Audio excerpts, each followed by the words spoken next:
Hey ladies and gentlemen, welcome back to the channel. As always, it is Nick here, back with your daily crypto news and analysis. And today we are going to be talking about Hedera and Hbar. So with that being said, I hope that you are all having a beautiful day or a beautiful night wherever you guys are out there in the world. One of the things that I mainly focus on right now around this space, especially if you are stacking long-term bags while you are stacking your short-term bags, is regulation and compliance. So the way that I have my portfolio broken down right now around crypto is I have a lot of high risk plays that are more short term, but I have a little bit of a large portfolio piece that is catered to my long-term choices. And those long-term choices are projects that I think will be the future Amazon, Google, Apple, etc. of the future, and Hedera is one of them. Now, why do I believe that? Well, it's because of the steps that Hedera has taken in order to become a prominent force to be reckoned with around this space, specifically around compliance and regulatory frameworks that they have built into their tech stack. So we actually have here from February 12th, World Economic Forum 2024, Hedera Chief Policy Officer joins the GBB Council Blockchain Central in Davos last month for an insightful panel discussion on the role regulation plays in driving forward innovations in blockchain. Now, if you guys did want to go watch this, you guys are more than welcome to. But the big thing that I really look at here is the fact that regulations and compliance around crypto, it's a thing that's already here. It's already happening. This year, we actually have Mika go live around crypto, which is going to change everything. It's going to shake the entire market to the core, and it's really going to put a lot of pressure on the US, for an example, to usher in a regulatory framework around crypto, blockchain, etc. Now, the main reason why I focus on this, and the main reason why I bring up the GBB Council as well, is the fact that Hedera has been focused on public policy for a while. We actually have our mission is to inform policy and regulation that impact the industry. And if we scroll down, we could see some of the memberships here. For example, some of the organizations on this list, like the Blockchain Association, Blockchain for Europe, and even the GBBC, are all focused on regulatory and even compliance stacks. If we go to the GBBC's website, we could see the largest leading industry association for the blockchain technology and digital assets community. These organizations are very, very large in terms of the members that are a part of them. This one specifically actually has over 500 institutional members and 301 ambassadors across 117 jurisdictions and disciplines. Now, the thing to really look at, right, with some of these names is what they're actually focused on. So they are all here for the same exact reason that the retail sector is now focusing on this technology. They see this as the future. Now, when I say the retail sector, it's a very small percentage. I think the last time that we looked at the percentage of the retail sector that's actually focused on crypto, it's less than like 5%. And the actual percentage that are invested and looking into utility projects that are going to be around for the next 10, 20, 30, 40, 50 plus years, very, very small percentage. But if we look at this list, they have a few organizations tied to it. We have the Interwork Alliance, which is empowering organizations to adopt and use token-powered services. This is those utility tokens in their day-to-day operations across use cases and networks, bringing inclusivity to globally distributed applications. The same can be said about the GSMA. So for those that actually don't know about the GSMA, they are a mobile operators company. They have over 1,000 mobile operators tied to this company. And it's more so about connecting mobile phones and mobile users to blockchain-based services, which, by the way, Telcoin is actually a member of the GSMA. But nonetheless, going back over to this, we have the BITA Standards Council.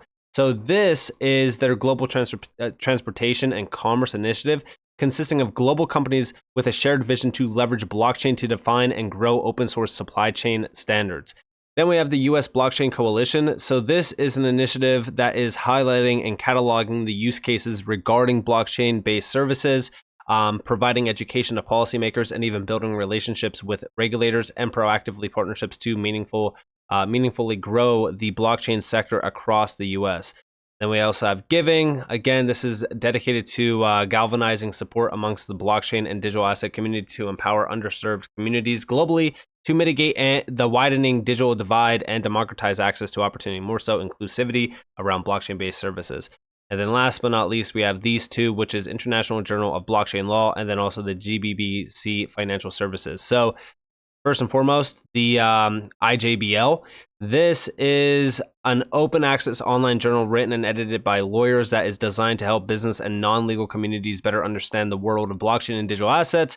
And then the financial services one is, as innovation creates a fast-moving, evolving financial architecture, we gather the sector and different stakeholders, ensuring our members are part of the right conversations. And what's crazy about all of this, right, is that Hedera is actually tied to every single one of these initiatives, and it's fully focused on mass adoption of blockchain-based solutions and technology. But when you really look at the membership list, you could see the substantial impact that this is going to have on everyday life. I mean, Accenture is just one name, which, by the way, has major ties back to Hedera now, even through AI initiatives with Equity Labs. But this has 9,000 plus clients tied to it. Beyond that, you have major banks on here, major tech providers. You have even FedEx on here, which is technically a part of the supply chain. Major government names. I mean, the list goes on and on and on. And I really do think that this is why we need to focus on some of these initiatives that are backing compliance, backing regulations, and it's all to further the adoption of blockchain technology, as you guys do see, and it's all around regulators and things like that. So a lot of the steps are already being taken here. But beyond that, you also have the US Blockchain Coalition. Like I said, this is all focused on Web3. And when we really look at the world of Web3, we know everything is changing around us. Whether or not you want to accept that, whether or not you think that it is, because again, price action is not really changing because everyone's focused on just the price action. Things are happening in the background that are going to make a ton of noise in the long term. This growth is largely driven by startup activity, but investment from incumbents continues, with 276 of the Fortune 1000 companies focusing on Web3 research and development. So you could see that there is a significant amount of the Fortune 1000 companies already tapped in on the Web3 space. And this is also why I say, like, if we look at the future around Web3, I mean, there's going to be so much money tied to this new world, if you will, of the internet, which is Web3. And if we focus on the growth from Web 1 to Web 2, like I said in the past, this could very well be a $100 trillion plus asset class. And if you think about that, the names that are going to be sticking around like Hedera, imagine what value is going to be put on Hbar.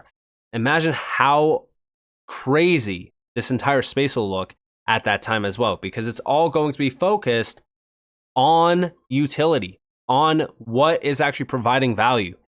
Also over here, embracing Web3, Hedera leading the way to the future of enterprise integration. Enterprises are at a crossroads with the established systems of Web 2 on one side and the uncharted potential of Web 3 on the other. Transitioning to Web 3 presents intricate challenges for technology leaders and strategists, but Hedera, a leading open source public decentralized ledger, offers the expertise and infrastructure to guide enterprises towards successful integration. And the platform is designed to meet the needs of enterprises. And they do go on to mention all of the features around it. But are enterprises ready? Integrating Web3 into an enterprise's ecosystem is a complex and challenging task. Enterprises need to overcome a number of hurdles, including aligning Web3 with existing infrastructure, transforming traditional practices, and understanding the intricate mechanisms of Web3 technologies. And all of this is a big problem, but guess what? That's where these organizations like the GBBC come into play, where you have all of the major members and all of these major key pieces. Like, these are key organizations that are all under one umbrella.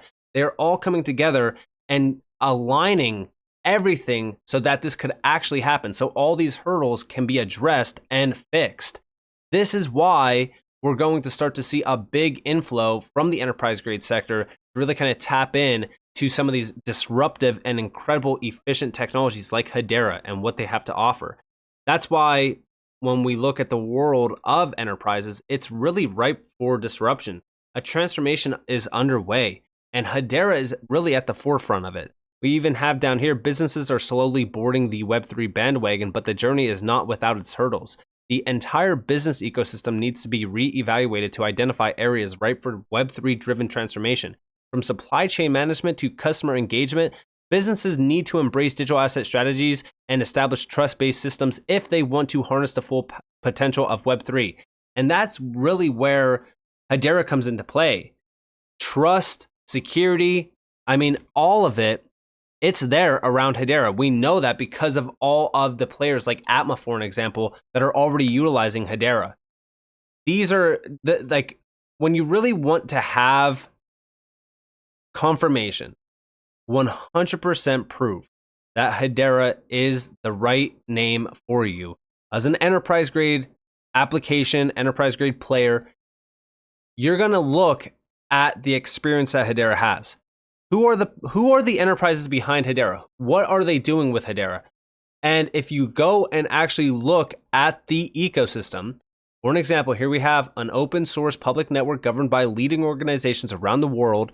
And you can see all of those big players. These are major names, a lot of them massive enterprise players, but then also look at the network itself and you can see all of the applications. You have Web3 ecosystem applications and things like that, but you also have enterprise applications here. And when you open that tab, you can see all of the 5 pages of enterprise applications that are built out on Hedera. And guess what? These are not just small players. For an example, right? Aberdeen, tokenizing investment instruments such as money market funds, absolute giant of a company. I mean, guys, they have over $600 billion tied to their name. Think about how crazy that is. Over $600 billion under one name, and they're building out on Hedera. They're tokenizing investment assets through Hedera. Like, think about how crazy that is. Yet most people are only focused on one thing right now, which is price. And I get it, right? As a retail investor, you have to be focused on price because you never know what tomorrow's going to bring, and you want to make sure that you're making money. But I do believe that Hedera is going to be an absolute leader when it comes to enterprise-grade applications and adoption. And we could already see what one enterprise name has done for the network. I mean, guys, I think we're almost at like 41 billion transactions at this point. It's been crazy to witness, and it all happened in just 1 year. But that's the difference that one enterprise application makes. And there's 5 pages of enterprise applications here for Hedera. And this is just the beginning. Think about where Hedera will be in a year, 2 years, 3, 4, 5. The future is extremely bright around these players that are here building, making noise, but also making sure that everything is taken care of, from compliance all the way to the actual tech stack.